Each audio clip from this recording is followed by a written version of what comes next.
श्रद्धेय महंत श्री प्रेम साहब जी, श्रद्धेय महंत श्री गुरुदयाल साहब जी, मुद मंगलमय संत समाज, धर्म प्रेमी सज्जनों, श्रद्धा मूर्ति देवियों, सदगुरु कबीर का एक बड़ा प्रसिद्ध और सरल शब्द है। उस पद की कुछ पंक्तियों पर आप लोगों के समक्ष कुछ निवेदन प्रस्तुत है। सदगुरु कबीर कहते हैं, सदगुरु शरणे जाए के तामस त्यागिए, भला बुरा कही जाए तो उठ नहीं लागिए। उठ लागे सो रार, रार महा नीच है। जही घट उपजे क्रोध सोई घट मीच है। जो कोई गाली दे तो जवाब मत दीजिए, गल अमृत तेरे पास घोर क्यों न पीजिए। अमृत फल लिए हाथ, रुचे नहीं रार को। स्वान को यही स्वभाव, गहे पुनिहार को। जाकर जौन स्वभाव, छूटे नहीं जीव सो। नीम न मीठा होए सिंचे गुड़ घीव सो। माला तेरे हाथ, कतरनी काख में। आग बुझी मत जान, दबी है राख में। कहा भय है बात, कहे तेरे पीव को। ऊपर की सब बात, फले तेरे जीव को। कहें कबीर पुकार, समुझ मन भावना। हंस गए सतलोक, बहुरी नहीं आवना। बड़ा सरल पद है, लेकिन अत्यंत मार्मिक।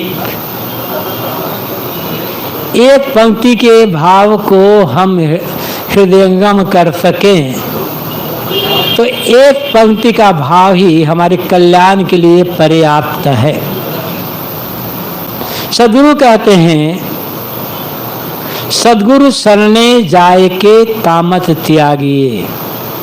तुम गुरु की शरण में गए हो, सदगुरु की शरण में गए हो। किसी गुरु से तुमने दीक्षा ले ली है, तुम गुरु की सेवा करते हो, गुरु का सत्संग करते हो, तो इसका फल क्या है? आदमी अपने को भक्त मानता है, पुजारी मानता है, सत्संगी मानता है, धार्मिक मानता है, साधु मानता है, महंत मानता है, पता नहीं क्या क्या मानता है। अच्छी बात, मानना गलत नहीं है, लेकिन हम भगत हैं, सत्संगी हैं, गुरु के शिष्य हैं, धार्मिक हैं, पुजारी हैं, साधु हैं, महंत है, इसकी कसौटी क्या है? आधार क्या है? कोई कसौटी होगी, कोई आधार होगा ना। एक ही आधार, एक कसौटी। सदगुरु कहते हैं, तुम जो कुछ भी कर रहे हो धर्म के नाम पर, गुरु भक्ति के नाम पर, गुरु सेवा के नाम पर, सबकी एक कसौटी है, अंदर के तामस का त्याग हो जाना। तामस, तामस का अर्थ होता है अज्ञान। तामस का पहला अर्थ होता है अंधकार, अज्ञान, उत्तेजना, क्रोध, ये सब फिर बात के अर्थ हो जाते हैं। गुरु की भक्ति करते करते, पूजा करते, सत्संग करते, धर्म के काम करते, साधु महंत बने, वर्षों बीत गए, जीवन समाप्त हो रहा है। जरा सोचो, भीतर का अंधकार दूर हुआ है या नहीं हुआ है? और यदि भीतर का अंधकार दूर हो गया है तो समझ लेना जीवन सफल हो गया, सार्थक हो गया। हमारा सब कुछ करना सफल सार्थक है। और यदि भीतर का अज्ञान रूपी अंधकार, अंधकार क्या है? अज्ञान। भीतर का अंधकार, अज्ञान, अविद्या, देहाभिमान, ये सब दूर नहीं हुए तो केवल सब दिखावा में जीवन बीत रहा है। हम ऊपर ऊपर कर सब कुछ कर रहे हैं, भीतर कुछ बेध नहीं रहा है, भीतर कुछ प्रवेश नहीं हो रहा है। अब यदि हम ये कहते हैं नहीं, मेरे भीतर का जो अंधकार है, मेरे भीतर का जो अज्ञान है, वह मिट गया है, बहुत बहुत धन्यवाद है। लेकिन भीतर का ज्ञान अंधकार मिट गया, इसकी कसौटी क्या है? यदि मन में कोई चिंता नहीं है, मन निश्चिंत, जो काम जिस ढंग से करना चाहिए, जिसकी जो भी जिम्मेदारी है, जिसका जो भी दायित्व है, जो भी कर्तव्य है, जिम्मेदारी और के निर्वहन में, कर्तव्य के पालन में अपनी ओर से कोई चूक नहीं है। पूरी सतर्कता के साथ, पूरी सावधानी के साथ कर्तव्य का पालन हो रहा है, जिम्मेदारी दायित्व का निर्वहन हो रहा है। ये सब करने के बाद मन में कोई चिंता नहीं है, कोई भय नहीं है, कोई दुख नहीं है, किसी भी समस्या को लेकर के मन परेशान नहीं है, तो समझ लेना भीतर का अंधकार समाप्त हो गया है और मन चिंता में डूबा हुआ है, भयभीत है मन, इतना तनाव से मन के रात में नींद नहीं आ रही है। यही तो अज्ञानी और अंधकार में जीने का परिणाम है। फिर कहाँ दूर हुआ है? जिसके भीतर का अज्ञान रूपी अंधकार दूर हो गया होगा, उसके मन में कोई चिंता नहीं होगी, भय नहीं होगा, सावधानी पूर्वक काम करेगा वो, लेकिन डरेगा नहीं, किसी भी बात को लेकर वो दुखी नहीं होगा, मन में तनाव होगा ही नहीं, निगेटिविटी मन के सब समाप्त। ये अज्ञान अंधकार दूर होने का लक्षण है। अब इसी कसौटी में हमें कसना है, और यदि इस कसौटी में हम अपने खराब उतर गए तो समझ लेना मैं गुरु का भक्त हो गया हूं। और यदि इस कसौटी में हम खरे नहीं उतर पाते हैं तो बाहर बाहर से गुरु के भक्त, भीतर भीतर से मन और सांसारिक वासना के भक्त है। बाहर बाहर से धार्मिक और भीतर से अधार्मिक, बाहर से मुख में परमात्मा, संसार में काम की और मन में काम की वासना। यही तो हो रहा है ना जीवन में। इसीलिए तो जीवन सफल नहीं हो रहा है, इसीलिए तो दुख मिट नहीं रहा है। साहब कहते हैं सदगुरु शरण जाके, चाहे सदगुरु की शरण कहो, चाहे लोग भगवान मानते उसकी शरण कहो, चाहे धर्म की शरण कहो, अर्थ है भीतर का ज्ञान अंधकार मिट जाना, भीतर की उत्तेजना है, इस उत्तेजना का शांत हो जाना। और अंधकार को दूर करने के लिए बहुत टंडघन करने की आवश्यकता नहीं है, किसी को पुकारने की आवश्यकता नहीं है। अंधकार दूर करने के लिए कथा कीर्तन करने की आवश्यकता नहीं है, नाचने कूदने की आवश्यकता नहीं है। अंधकार दूर करने के लिए आवश्यकता है एक छोटा सा दिया जला लो, बस एक छोटा सा दिया जला, अंधकार गायब। हजारों साल का अंधकार दिया जलाते ही कहां गायब हो जाएगा पता नहीं चलेगा।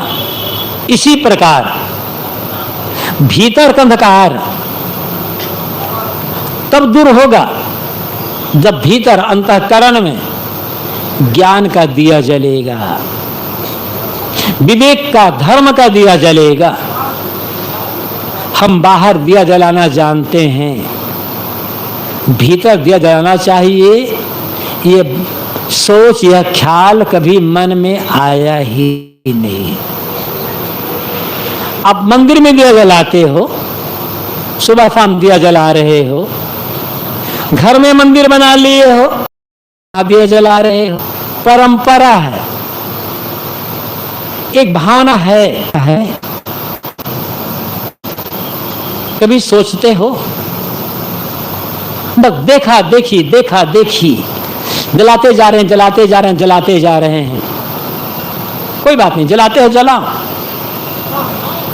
लेकिन साथ साथ भीतर भी दिया जलाओ। एक निवेदन, जो समय बीत गया वो तो बीत ही गया। आगे जब किसी मंदिर में जाएं, किसी की मूर्ति है, गुरु की मूर्ति है या किसी महापुरुष की मूर्ति है, जिसे आप भगवान मानते हो, देवता मानते हो, इष्ट मानते हो, उस मूर्ति के जलाओ, हो जाओ, आंख बंद करके, हाथ जोड़ करके खुले, मुझे आशीर्वाद दीजिए कि मेरे हृदय मंदिर में ज्ञान भक्ति धर्म का, जब तक हृदय मंदिर में ज्ञान का, धर्म का, भक्ति का नहीं जलेगा, बाहर 1 लाख दिया जला लो, रहोगे दुखी के दुखी। अब यही हो रहा है, बाहर दिया जलाते जा रहे हैं और भीतर चला जा रहा है। बाहर दिया जलाओ या मत जलाओ, या धर्म या भक्ति का दिया, प्रेम का दिया, अरे तो जला ही नहीं है। गुरु की भक्ति करने का फल, गुरु की शरण में जाने का अर्थ होता है अंदर अंतःकरण में ज्ञान का दीपक जल गया, और ज्ञान का दीपक जला, तामस दूर, दुख गायब। सदगुरु कबीर इसलिए कहते हैं, सदगुरु शरण जाए के तामत त्यागिए। तुम गुरु की शरण में गए हो, गुरु की भक्ति कर रहे हो, तो अंदर का तामस दूर हो जाना चाहिए। इस तामस में लोभ भी आ जाए, क्रोध भी आएगा, लोभ भी आएगा, मोह भी आएगा, वासना भी आएगी, सब कुछ आ जाएगा तामस के भीतर, क्योंकि सब अज्ञान की उपज हैं। अज्ञान जब तक रहेगा, काम रहेगा, क्रोध रहेगा, लोभ रहेगा, मोह रहेगा, ईर्ष्या, द्वेष, घृणा, बैर, विरोध, नफरत, ये सारे के सारे दुर्गुण रहेंगे। फिर कहीं चले जाएं, दुख पीछा छोड़ेगा नहीं। और अंदर दीपक नहीं जला तो इतनी सेवा कर रहे, भक्ति कर रहे हो, किसके लिए कर रहे हो? विचारिए, अकेले बैठ करके सोचिए। इतने दिन हो गए गुरु के पास जाते जाते, मंदिर जाते, मस्जिद जाते, या अन्य जगह जाते जाते, सत्संग भी कर रहा हूं, दुख दूर क्यों नहीं हो रहा है? कहां मुझसे भूल हो रही है?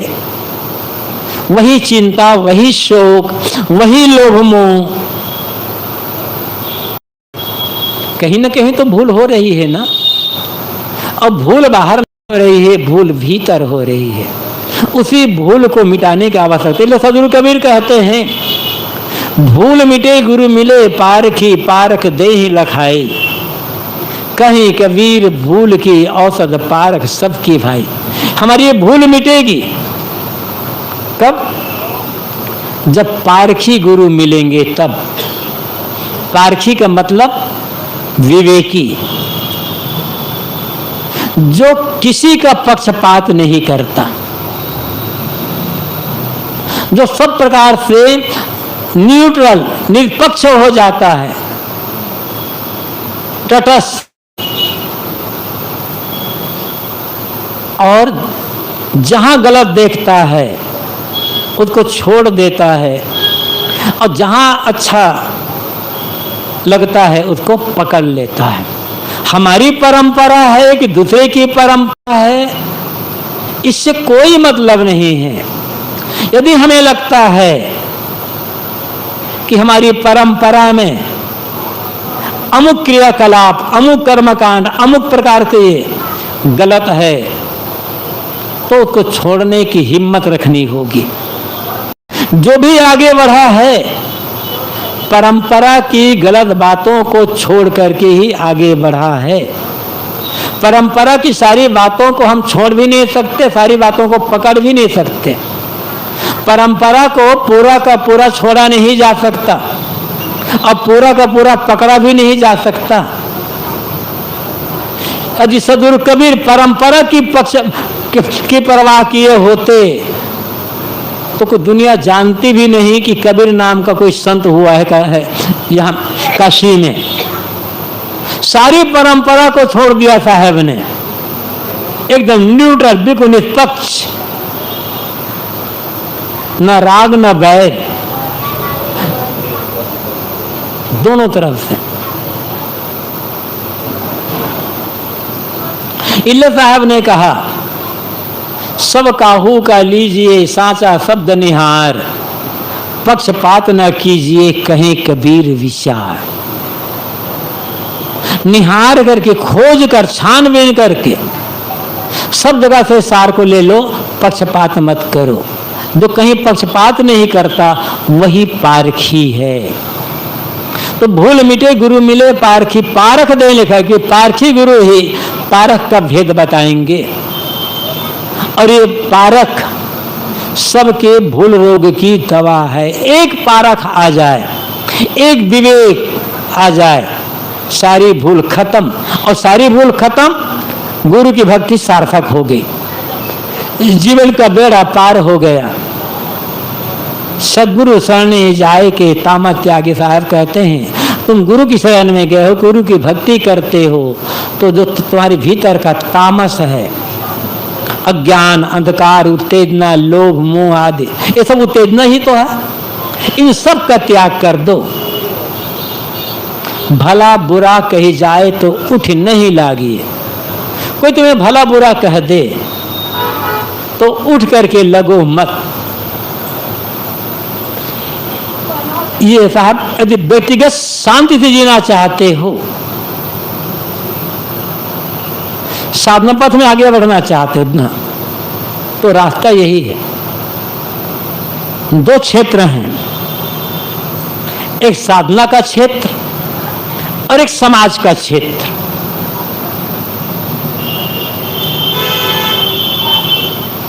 संभालना दोनों को है।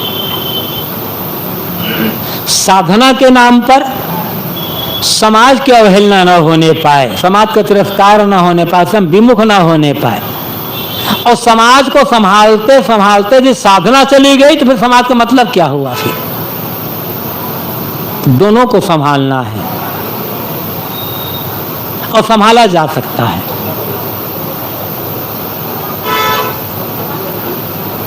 यहां साहब कहते हैं, भला बुरा कही जाए तो उठ ही नहीं लागी। कोई तुम्हें भला बुरा कह दे, कोई तुम्हारी निंदा कर दे, बुराई कर दे, तुम्हारी गलत आलोचना कर दे, तो उठ करके लगो मत, जवाब मत दो, प्रतिक्रिया में मत पड़ो। प्रतिक्रिया हमारी हार है। और आदमी के भीतर हर समय प्रतिक्रिया, हर समय प्रतिक्रिया। आदमी हमेशा रिएक्शन में जीता है। एक्शन तो सही है, लेकिन रिएक्शन, प्रतिक्रिया, हमेशा प्रतिक्रिया, हमेशा प्रतिक्रिया। उन्होंने मुझे ऐसा कहा, दिखला दूंगा मैं, वो मुझे क्या समझता, पता नहीं क्या क्या आदमी कैसे कैसे चल रहा है। कहने वाला ने कह दिया, किसको किसको उत्तर दोगे भाई? ये दुनिया है।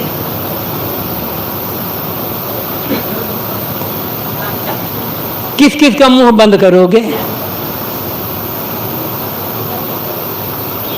बहुत कुछ सुनना पड़ता है और सुन करके नजरअंदाज कर देना होता है। आपके घर में ही है,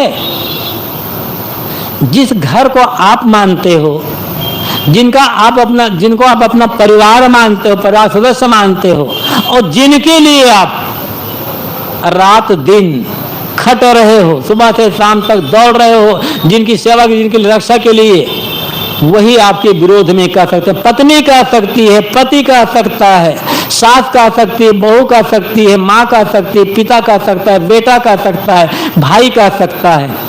किस किस को जवाब दोगे? किस किस से लड़ोगे? लड़ लड़ करके क्या घर को महाभारत का मैदान बनाना चाहोगे कि सहन करना चाहोगे? सहन करके ही रिश्तों को निभाया जा सकता है, लड़कर रिश्तों को निभाया नहीं जा सकता। रिश्तों को बनाए रखना है तो सहना पड़ेगा, झुकना पड़ेगा। क्या करोगे? छोटे का भी बड़े का भी बिना सहन किए आप घर परिवार में भी एक दिन रह नहीं सकते हो। बहुत पुरानी बात है, एक बड़े शहर की बात, 40-45 साल से और पहले की बात होगी। गुरुदेव जी एक बड़े शहर में निवास कर रहे थे। एक व्यक्ति आया, अच्छा पढ़ा लिखा एजुकेटेड व्यक्ति, क्लास 1 ऑफिसर, उसकी पत्नी भी क्लास 1 ऑफिसर थी, लेकिन दोनों में विवाद होता था। तो सज्जन आए, कुछ बातचीत हुई, गुरुदेव जी ने पूछा तुम्हारे घर में हाल चाल क्या है बताओ। तो सज्जन ने कहा, गुरुजी आज मेरी पत्नी ने मुझे चप्पल से मारा है। क्लास 1 ऑफिसर है दोनों पति पत्नी, और वो कहता है कि आज मेरी पत्नी ने मुझे चप्पल से मारा। गुरुदेव जी ने समझाया, चले गए। कुछ दिन के पश्चात दोनों पति पत्नी एक साथ मिलने आए, कुछ बातचीत हुई तो गुरुदेव जी ने उनकी पत्नी से पूछ लिया, कहो इनके साथ तुम्हारा कैसे निपटता है, कैसे निभाती है इनको? तो उन्होंने कहा, महाराज क्या बताऊं कि कैसे निभा रही हूँ, कैसे निपटा रहा हूँ। इनको भी छोड़ दूं, दूसरे के पास जाऊंगी तो वहां भी तो सहना पड़ेगा, इसलिए इनको सहन कर रही हूं। तो क्या करोगे? किस किस को लड़ोगे? एक को छोड़ दिए, दूसरे के पास जाओगे तब? कितने लड़के, कितनी लड़कियां आती हैं मिलने के लिए, लड़के भी आते हैं, लड़कियां भी आती हैं, कहते हैं साहब, लड़कियां कहती हैं साहब ऐसा पति मिले जो सर्वगुण संपन्न हो, मैं जो कुछ कहूं सबका सहन कर ले, उत्तर न दे। ऐसे लड़के भी कहते हैं साहब आज का जमाना बहुत खराब हो गया है, लड़कियां पढ़ी लिखी है, पता नहीं कैसे कैसे क्या है। ऐसी लड़की मिले की शादी करने के लिए कि जो कुछ कहूं वो सब सहन कर ले, जवाब न दे। मैं कहा है क्या है, किसी मूर्ति से शादी कर लो, सब कुछ सहन करेगा, जवाब मूर्ति जवाब नहीं देगी। और जानदार से शादी करोगे तब सहना तो पड़ेगा। सदगुरु कहते हैं भला बुरा कही जाए तो उठ नहीं लागिए। कोई तुम्हें भला बुरा कह दे तो उठ करके लगो मत, क्रिया की प्रतिक्रिया में मत पड़ना, शांत रहना, सहन करना थोड़ा सीखो। हाँ, जहाँ कुछ ऐसा हो, कोई जबरदस्ती हमारे घर पर, हमारी जमीन पर, हमारी दुकान पर या हमारी किसी चीज पर कब्जा कर रहा है तो पंचायत है, कानून है, न्याय है, थाना है, ये सब का सहयोग लेना पड़ेगा, वहाँ जिम्मेदारी हमारी बनती है। लेकिन व्यक्तिगत जीवन के लिए सहन तो करना पड़ेगा। लेकिन साहब और सावधान करते हैं, उठी लागे सो रार, रार महान नीच है, जही घट उपजे क्रोध सोई घट मीच है। यदि उठ करके लग गए, क्रिया की प्रतिक्रिया में पड़ गए तो समझ लेना अब झगड़ा बढ़ेगा। और उठ लागे सो रार, और रार महा नीच है। झगड़ा बढ़ाना दुखी होने का रास्ता है, पतन का रास्ता है, विनाश का रास्ता है। रास्ते में जा। अच्छा ये बताओ, गधा लात मार दे तो क्या करें? लात मारे कि सहन करें? अब प्रतिक्रिया में पढ़कर हम भी गधे को लात मारे, नुकसान हमारा होगा कि गधे का होगा? कुत्ते आकर भूखने लगे तो क्या हम भी भूख लगे कुत्ते को, या चुपचाप चले जाएं? ये पूरा संसार है, गधों की भीड़ है यहाँ पर। हमें किसी गधा नहीं मानना है। यहाँ भूखने वाले बहुत मिलेंगे। मौन। अब प्रतिक्रिया में पड़े तब साहब कहते रार बढ़ेगा, झगड़ा बढ़ेगा। और झगड़ा बढ़ाना केवल विनाश का कारण बनता है। जहां भी झगड़ा हुआ है विनाश के अलावा कुछ नहीं बचा। जिस महाभारत युद्ध को धर्म युद्ध कहा जाता है, उसका परिणाम क्या हुआ? पूरे भारत का पतन। महाभारत की लड़ाई किसी विदेशी हमलावर ने आक्रमण नहीं किया है। उसके पश्चात शक आए, हून आए, कुषाण आए और मुगल आए, पता नहीं कौन कौन आए, यमन आए। इतनी मजबूत है। शक, कुषाण, हून, ये सबको हमने पचा डाला और आज सारे भारत में मिल गए। हमारे भारत की जो संस्कृति है ये एक सामाजिक संस्कृति है। जो लोग दावा करते हैं हमारा खून शुद्ध है, बेकार का दावा है। कितने कितने लोग यहाँ आए और कितने कितने लोग मिल गए, इतने अंतर्भुक्त हो गए हैं कि पहचानना मुश्किल है कि ये किस परंपरा के लोग हैं।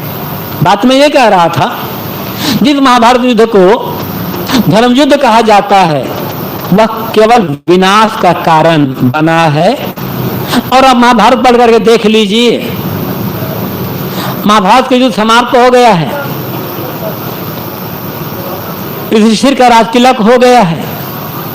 जब तक जीते रहे युधिष्ठिर रोते रहे, विलाप करते रहे। जो गुरु को, पितामह को, भाई को, चाचा को, दादा को, बाबा को, भतीजे को मार करके गद्दी पर बैठेगा, उसे रोने के अलावा मिलेगा क्या? और यही तो किया था ना युधिष्ठिर ने। क्या मिला? तो झगड़ा चाहे घर में करो चाहे बाहर करो, विनाश का ही कारण बनेगा। यही घट उपजे क्रोध सोई घट मीच है। साहब कहते हैं ध्यान रखना, जब जब तुम्हारे अंतःकरण में, तुम्हारे मन में क्रोध उत्पन्न होता है, तुम्हारे ज्ञान की, तुम्हारी भक्ति, हमारी साधना की मौत नहीं होगी, तब तक हम क्रोध नहीं कर सकते हैं। क्रोध हमारी दुर्बलता का लक्षण है। हमारा ज्ञान, हमारी साधना की कमजोरी का लक्षण है क्रोध। असहनशीलता, अहंकार जितना ज्यादा होगा, कामना जितनी ज्यादा होगी, अज्ञान जितना ज्यादा होगा, उतना ज्यादा क्रोध आएगा और जल्दी आएगा। और क्रोध केवल पछतावा पछतावा पछतावा, और कुछ मिलता नहीं क्रोध से। जरा सोचें, क्या हमें दूसरे का क्रोध पसंद है? क्रोधी से क्रोधी आदमी किसी दूसरे क्रोधी आदमी की प्रशंसा नहीं करता, वाह भैया आपने इतना अच्छा क्रोध किया, तबीयत खुश हो गई। किसी ने नहीं कहा। किंतु जब हम देखते हैं कि एक आदमी किसी दूसरे को गाली दे रहा है, कटु शब्द कह रहा है, तो खूब बुराई कर रहा है और चुपचाप शांत, हम कहते भैया धन्य हो तुम, इन्होंने तुम्हें इतनी गाली दी, तुम्हारी इतने मुंह पर गाली दे रहा है, बुराई कर रहा है, तुम्हें चांटा भी लगा दिया, तब भी तुम शांत रहे, धन्य है। हम प्रशंसा सदैव शांत व्यक्ति की करते हैं, लेकिन खुद हम शांत नहीं हो पाते। क्यों? क्योंकि भीतर तामस मिटा नहीं है अभी हमारा। तामस तो ज्यों का त्यों बना हुआ है। अहंकार है भगत होने का, अहंकार है धार्मिक होने का, अहंकार है पुजारी होने का, अहंकार है साधु होने का, अहंकार है महंत होने का, और अहंकार है गुरु होने का। और भीतर में तामस लेकर के घूम रहे हैं, तभी तो क्रोध आ रहा है। तामस मिट गया होता तो क्रोध कहाँ से आता? सदगुरु कहते हैं जय घट उपजे क्रोध सोई घट मीच है। जब जब तुम्हारे भीतर क्रोध आता है, तुम्हारे ज्ञान, तुम्हारी भक्ति, तुम्हारी साधना, तुम्हारे विवेक, तुम्हारी आत्मशांति सबकी मौत हो जाती है। अब जिनके ज्ञान के और विवेक की साधना की मौत हो गई, जीते जी मुर्दा है, फिर क्या बचा हमारे पास? इसलिए हर हालत में अपनी आत्म शांति को, अपने आत्म गौरव को, अपने आत्म विवेक को और साधना को बना करके रखना है। वस्तुओं का नुकसान, रुपया पैसे का नुकसान, कपड़े रत्ते का नुकसान, कुछ जमीन जायदाद का नुकसान उतना बड़ा नुकसान नहीं है जितना बड़ा नुकसान हमारे मन की शांति का बिगड़ना है। कुछ रुपये का नुकसान सहन करके हम शांत रह सकते हैं, तो रुपये का नुकसान सहन कर लेना कोई घाटे का सौदा नहीं है। अब विवेक रखना होगा कि कहां पर हमें कैसे करना है। हर समय बुद्ध भी नहीं बनना है, वो तो समय बताएगा कि कहां पर कैसे हमें प्रयोग करना है। अब साहब एक और कील पर कील ठोंकते हैं सदगुरु कबीर, हमारी साधना के लिए, हमारी शांति के लिए। जो कोई गाली दे तो जवाब मत दीजिए, गल अमृत तेरे पास घोरी क्यों ना पीजिए। कोई तुम्हें गाली दे दे तो गाली का उत्तर गाली से मत देना, क्योंकि गाली का उत्तर गाली से दोगे तो कहीं स्थिरता नहीं होगी। गाली को मारने का सबसे सुंदर रास्ता, सुंदर उपाय क्या है? मौन या मुस्कुरा देना। जब कोई हमें गाली देता है और हम उत्तेजना में आकर के, अहंकार या क्रोध में आकर हम भी गाली देते हैं, तो क्या होता है? उसने मुझे गाली दी, मैंने गाली दी, जब मैंने गाली दी तो उसने फिर गाली दी, तो फिर मैंने फिर गाली दी। कब तक गाली दोगे भैया? अंत में चुप तो होना पड़ेगा। गाली के उत्तर गाली देते जाओगे तो इतनी गालियां चलेगी पता नहीं। इसलिए साहब ने कहा है आवत गाली एक है, पलटता तो हो या अनेक, कहीं कबीर ना पलटिए वही एक की एक। गाली जब भी आती है अकेले आती है, पलट दो तब इतनी हो जाती गाली के बाल बच्चे, श्रृंखला इतनी अधिक बढ़ जाती है कि गणना करना मुश्किल हो जाता है। इसलिए गाली का सबसे सुंदर उत्तर है मौन हो जाना, चुप शांत हो जाना, या मुस्कुरा करके प्रेम से बात कर लेना। बस गाली मर जाएगी और कोई रास्ता नहीं गाली। अब फिर अपने को इतना बड़ा क्यों मान लिए कि कोई हमारे विरुद्ध में एक छोटी सी भी बात ना कर सके, कोई हमें गाली भी ना दे, उसकी मर्जी गाली देने का। एक बात और भी याद रखना होगा, जिसके पास जो होता है वो वही देता है। कोई भगत हमारे पास आया, किसी ने फल दे दिया, किसी ने फूल दिया, किसी ने पैसा दिया, किसी ने सहज हाथ जोड़ लिया, क्योंकि उसके पास वही है। कोई आया हमें गाली दे दिया, क्योंकि उसके पास वही है, गाली है। जो होगा वही तो देगा ना। अब लेना है या नहीं लेना है हमारी मर्जी। बाजार जाते होगे आप लोग सौदा खरीदने के लिए, तो करते क्या हो? ये देखते हैं जिस सौदे की मुझे आवश्यकता है वह सौदा कहां पर किस दुकान में बिक रहा है, खोजते हैं। और जिस दुकान में वो सौदा दिखाई पड़ता है वहां जाते हो, उसको उठाकर देखते भालते परखते हो, पसंद आ जाता है, दुकानदार से मोल भाव कर लेते हो, मोल भाव पटा लेकर के आ जाते हो। लेकिन याद रखें, उस दुकान में जो आप खरीदना चाहते हो केवल वही चीज नहीं बिक रही है, उसके साथ अन्य और बहुत सारी चीजें बिक रही है। उस बाजार में भी कहीं वही चीज नहीं बिक रही है, तमाम हजारों चीजें बिक रही है। क्या आप दुकानदार से या बाजार वालों से झगड़ा करते हो कि जिसकी मुझे आवश्यकता नहीं है वो तुम लोग क्यों बेचने के लिए लाए हो? दुकानदार से झगड़ा नहीं करते कि जिसकी मुझे आवश्यकता नहीं है वह तुम क्यों बेच रहे हो?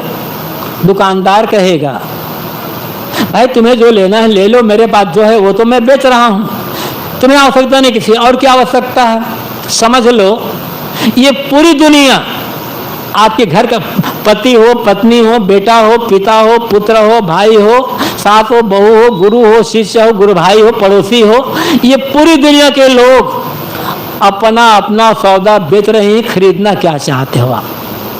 लेना है, आवश्यकता है ले लो, नहीं आवश्यकता है छोड़ दो, देखो भी मत उधर। हम जा रहे हैं, किसी ने गाली दे दी, उसके पास वही था, बेचारा वही तो देगा ना, हमें जरूरत नहीं है। मुड़ कर देखने की भी आवश्यकता नहीं है, लेकिन हम मुड़ कर देखते हैं, देखते नहीं हैं, ले लेते हैं और ले करके हम दुखी हो जाते हैं। एक बात और, किसी व्यक्ति ने आज से 10 दिन पहले, 1 महीना पहले, 2 महीना पहले, साल भर पहले, 2 साल पहले मुझे गाली दी है, मेरा अपमान किया, मेरी निंदा किया, मेरा काम बिगाड़ दिया है। और इस बात को लेकर के मैं दुखी होता रहता हूं। क्यों दुखी होता हूं? क्या उस गाली से, उस निंदा या अपमान से? नहीं, गाली दुख नहीं दे रही है, उस गाली को याद करना दुख दे रहा है। यदि याद ना करो बस गाली खत्म, और हम याद करते रह जाते हैं। उन्होंने मुझे कहा, उन्होंने मुझे, जितना याद करोगे उतना अधिक दुखी होगे। याद करना बंद, भूल गए, दुख खत्म। तो गाली दुख नहीं देती है, अपमान दुख नहीं देता, निंदा दुख नहीं देती है, उनको याद करना दुख देता है। और हम इतने समझदार हैं, 4 साल पुरानी बात को भी याद करते रहते हैं, क्योंकि हमारी बुद्धि बड़ी तेज है, मैं भूलता नहीं हूं। ये नहीं भूलता हूं ना, दुख का कारण यही है। आप कहोगे साहब उन्होंने गाली दी, हम दुखी क्यों ना हो? नहीं, ऐसा नहीं है, दुख भीतर था मेरे। एक उदाहरण और ले लो, मेरे हाथ में एक गिलास है, उस गिलास में पानी भरा है, दूध भरा है, चाय भरी है, कुछ भी भरा है। मेरे हाथ में एक गिलास है, उस गिलास में पानी भरा है। पीछे से आकर एक व्यक्ति ने मुझे धक्का दे दिया,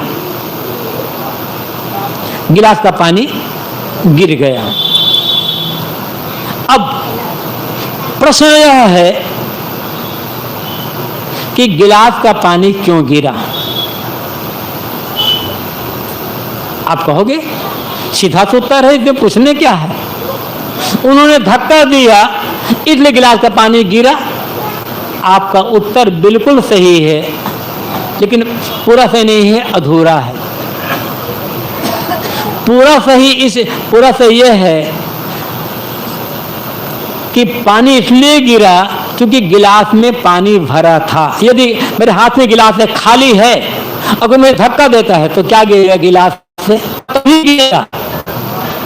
और गिलास खाली है तो कितना भी धक्का दे गिलास से कुछ नहीं गिरेगा। इसी प्रकार कोई व्यक्ति आया, मुझे धक्का दिया। धक्का कैसे दिया? गाली दे करके। गाली देना है, धक्का देना है। निंदा करना, धक्का देना है। अपमान करना, धक्का देना है। बुराई करना, धक्का देना है। मेरे भीतर क्रोध भरा था, निकल करके बाहर आ गया। यदि क्रोध मेरे भीतर क्रोध नहीं भरा होता, 1000 गाली देता, निकलता कहां से? वो तो गाली देना दुखी होने का कारण नहीं है, मेरे भीतर वो दुख पहले से भरा है, अहंकार के रूप में, क्रोध के रूप में तभी निकल रहा है वह। गिलास खाली है, कितना भी धक्का दे दो गिलास कुछ भी नहीं गिरेगा, मेरे भीतर क्रोध है ही नहीं। कोई कितना भी धक्का दे, कहां से प्रकट होगा वो? दोषी हम हैं, वो धक्का देने वाला दोषी नहीं है। इसलिए सदगुरु कबीर कहते हैं, जो कोई गाली दे तो जवाब मत दीजिए। कोई तुम्हें गाली देता है तो जवाब मत दो, शांत रह जाओ। जवाब देना है तो साहब कहते हैं, गल अमृत तेरे पास घोरी क्यों न पीजिए। तेरे गले में मीठी वाणी का अमृत है, उस मीठी वाणी के अमृत को खुद पियो और दूसरों को पिला दो। गाली का उत्तर मीठी वाणी, कोमल वाणी, यही है। ताकि तेरे गले में, अब तुझे समझ लो, गले में जहर भरे हुए हो या अमृत भरे हुए हो, निकालना क्या? उसके बाद तो जहर भरा था, वो गले में निकल गया वो जहर। अब हमारे भीतर हम क्या भरे हुए हैं, अमृत या जहर? यदि जहर भरा भी है तो जहर को पलट करके अमृत बना लेना, यही धर्म का काम है, यही गुरु भक्ति का करने का काम, यही साधना करने का फल है, यही पूजा करने का फल है। भीतर का जो जहर है अमृत में कन्वर्ट हो जाए, और होगा। वो बाहर का जहर नहीं, भीतर का जहर। काम, क्रोध, लोभ, मोह, राग, द्वेष, जितने दुर्गुण हैं सब जहर के समान हैं। भक्ति करते गए ज्ञान बढ़ता गया, ये सब जहर में दया, क्षमा, सत्य, धीर, विवेक के रूप में बदलता चला जाएगा। भक्ति सार्थक हो गई। इसलिए सदगुरु कबीर कहते हैं, सदगुरु शरणे जाए के तामस त्यागिए। तुम गुरु के भगत हो, सत्संगी हो, धार्मिक हो, पुजारी हो, एक काम करना है, भीतर का जो तामस है, अविद्या, अज्ञान का जो अंधकार है, इसको मिटा दो। इसी जीवन में कल्याण, गति, मुक्ति सबकी प्राप्ति हो जाएगी। मानव जीवन पाना सार्थक हो जाएगा। सदगुरु कबीर का और गुरुजनों का हम लोगों के लिए यही संदेश है। समय पूरा हो गया है। आप सबको बहुत बहुत धन्यवाद। अपनी वाणी को विराम।